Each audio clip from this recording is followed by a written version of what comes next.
లూకా సువార్త 11వ అధ్యాయము. ఆయన యొక్క చోట ప్రార్థన చేయుచుండెను.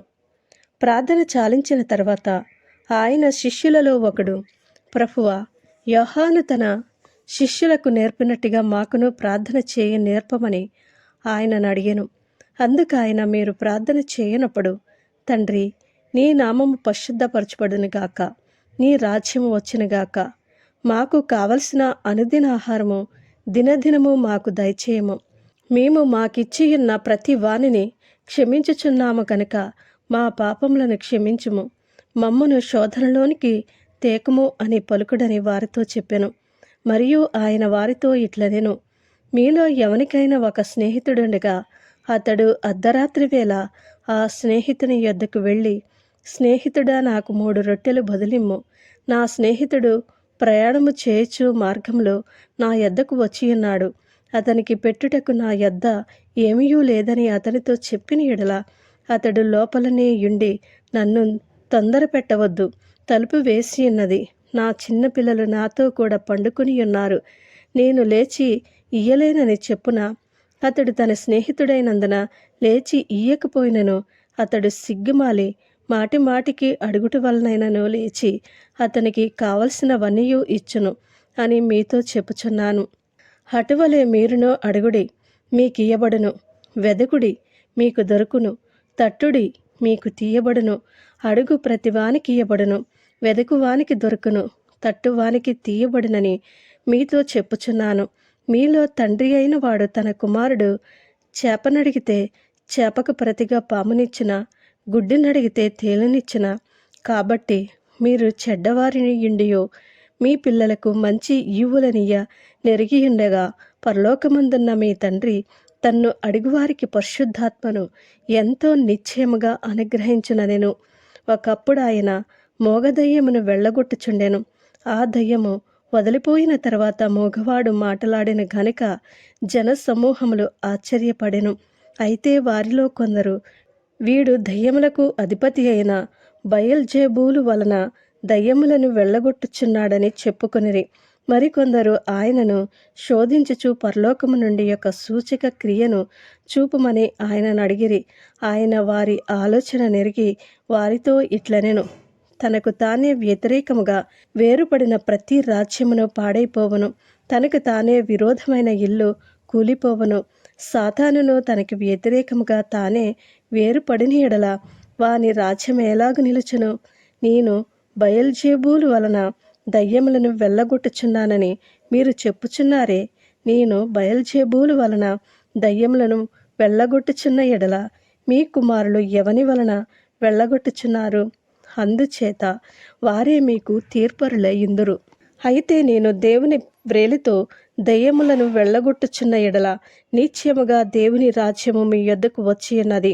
బలవంతుడు ఆయుధములు ధరించుకుని తన ఆవరణమును కాచుకున్నప్పుడు అతని సొత్తు భద్రముగా ఉండును.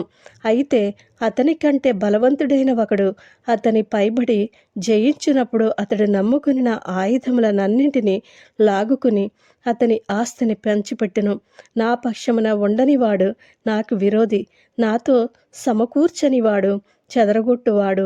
అపవిత్రాత్మ యొక్క మనుష్యుని వదిలిపోయిన తర్వాత అది విశ్రాంతి వెదుకుచు నీరు లేని చోట్ల తిరుగుచుండును.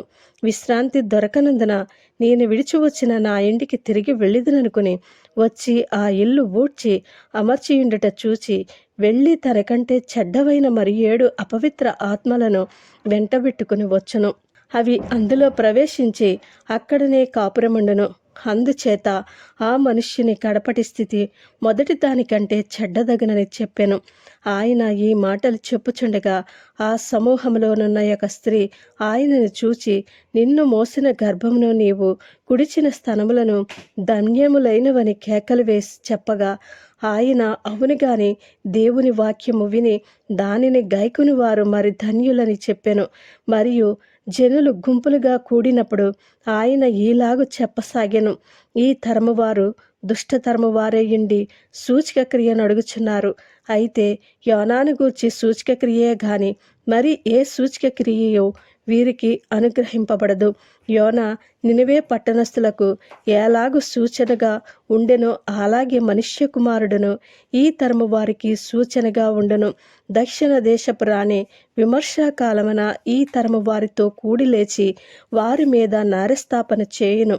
ఆమె సొలొమోను జ్ఞానము వినుటకు భూమ్యాంతముల నుండి వచ్చెను. ఇదిగో, సొలొమోను కంటే గొప్పవాడెక్కడ ఉన్నాడు? నినివే మనుష్యులు విమర్శన కాలమున ఈ తరము వారితో కూడా నిలువబడి వారి మీద నేరస్థాపన చేయుదురు. వారు యోనా ప్రకటన విని మారు మనస్సు పొందిరి. ఇదిగో, యోనా కంటే గొప్పవాడెక్కడ ఉన్నాడు? ఎవడును దీపము వెలిగించి చాటు చోటైనను కొంచెము క్రిందనైనను పెట్టడు గాని లోపలికి వచ్చు వారికి వెలుగు కనబడుటకు దీపపు స్తంభము మీదనే పెట్టును.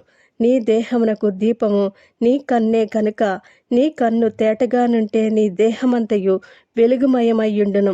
అది చెడ్డదైతే నీ దేహమును చీకటిమయమయ్యుండును. కాబట్టి నీలో నుండి వెలుగు చీకటయ్య ఉండకుండా చూచుకునుము. ఏ భాగమైనను చీకటి కాక నీ దేహమంతయు వెలుగుమయమైతే దీపము తన కాంతి వలన నీకు వెలుగిచ్చినప్పుడు ఎలాగుండునో అలాగూ దేహమంతయు వెలుగుమయమయ్యుండునని చెప్పాను. ఆయన మాటలాడుచుండగా ఒక పరిసయ్యుడు తనతో కూడా భోజనము చేయమని ఆయనను పిలువగా ఆయన లోపలికి వెళ్ళి భోజన పంక్తిని కూర్చుండెను. ఆయన భోజనమునకు ముందుగా స్నానము చేయలేదని ఆ పరిసయ్యుడు చూచి ఆశ్చర్యపడెను.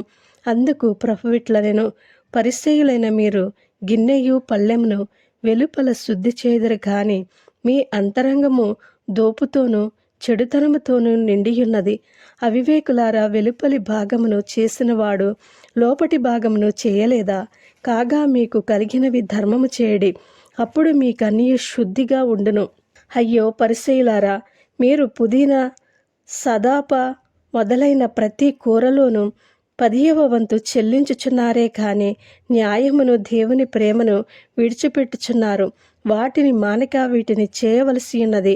అయ్యో పరిసయ్యులారా, మీరు సమాజ మందిరములలో అగ్రపీఠములను సంత వీధులలో వందనములను కోరుచున్నారు. అయ్యో, మీరు కనబడని సమాధుల వలె ఉన్నారు.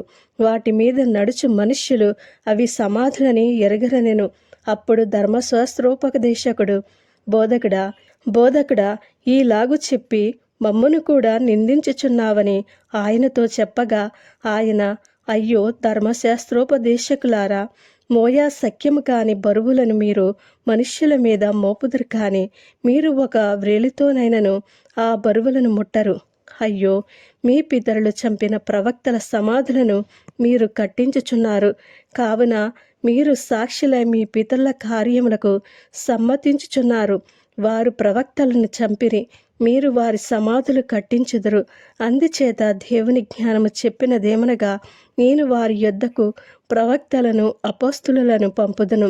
వారు కొందరిని చంపుదురు, కొందరిని హింసింతురు.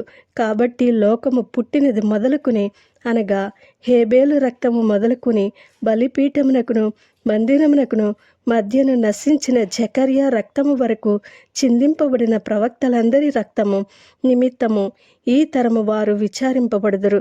నిశ్చయముగా ఈ తరము వారు ఆ రక్తము నిమిత్తము విచారింపబడుదురని మీతో చెప్పుచున్నాను.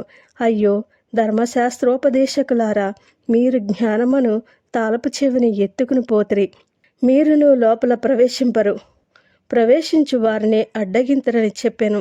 ఆయన అక్కడి నుండి వెళ్ళినప్పుడు శాస్త్రులను పరిసయ్యులను ఆయన మీద నిండా పగపట్టి ఆయన మీద నేరము మోపవలెనని ఉండి ఆయన నోట నుండి వచ్చు ఏ మాటనైనను పట్టుకొనుటకు పొంచి వెదకుచు చాలా సంగతులను గూర్చి ఆయనను మాటలాడింపసాగిరి.